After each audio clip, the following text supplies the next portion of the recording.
Noi stiamo spingendo e lavorando per questo, visto e considerato che non è che si sta facendo una marchetta alle TV private, si sta semplicemente garantendo il pluralismo e penso che sia fondamentale riconoscere il lavoro di tutti voi. Avete fatto un'opera di protezione civile, chi ve lo fa fare star qua con le dirette tutti i giorni, potevate anche portarvi a casa qualche servizio preconfezionato e via.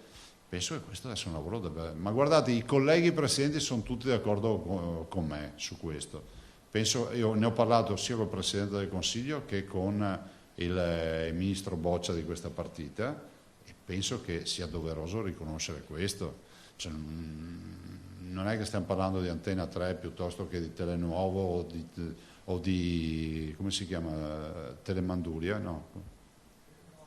Telenorba, scusa. Telenorba o altre televisioni, stiamo parlando di tutti, non è un intervento ad hoc su uno, stiamo parlando di tutti, sono tutti lavoratori, ci sono tanti giornalisti coinvolti, insomma c'è un mondo.